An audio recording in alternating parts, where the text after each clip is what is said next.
اثر هذه المسيره الاحتجاجيه اللي جات من ايت بوما الصوبه عماله الزلال. حياكم الله الاخوان. غير باش نحطكم في السياق، يعني كاين واحد التجاوب ديال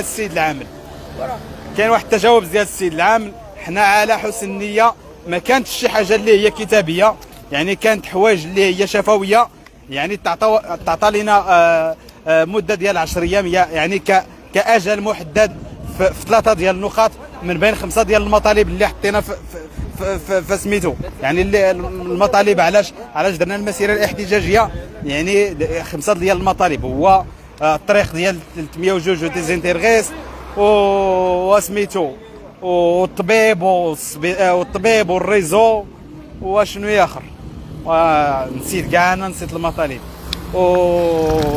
والغاء ديال الرخصه ديال البناء والملعب ديال الكره.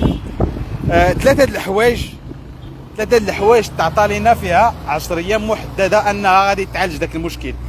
الحاجه الاولى هي ديال سميتو ديال تغطيه الهاتف، يعني في حدود 10 ايام يعني غادي تكون تغطيه الهاتف ايت بوكماس شامله.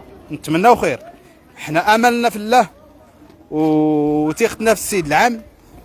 يعني واخا انه كما قلت لكم هي مسائل شفويه، ما كايناش شي حاجه كتابيه، ولكن حنا على حسن النيه، حنا ما بغيناش اننا ننجو في هذه المسيره، كون غير طلع على عندنا الله الا غير تكرفسنا في الطريق.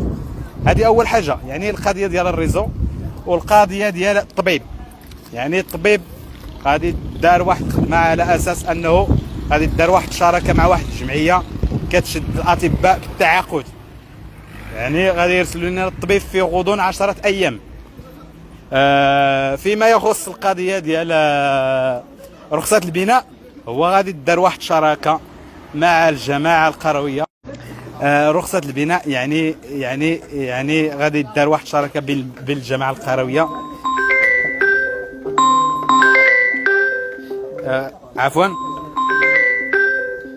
يعني غادي دار واحد الشراكه ما بين الجماعه القرويه وواحد المؤسسه كما قلت لكم، يعني غادي تكون مجانيه ديال سميتو ديال الرخصه بالنسبه للحالات اللي هي بعيده على السونتر والحالات اللي هي ما كايناش فوق الطريق. هذا مكان. فيما يخص القضيه ديال الملعب ديال الكره، يعني راه غير هاد الايامات تحط واحد البرنامج ديال انه تبرمجوا 7 ديال الملاعب. السيد العام راه قال لك من البارح تواصل مع المؤسسه اللي برمجات دوك الملاعب، يعني تزاد الملعب ديال ايت بوكماس. فيما يخص الطريق، يعني في هذه الايام المقبله غادي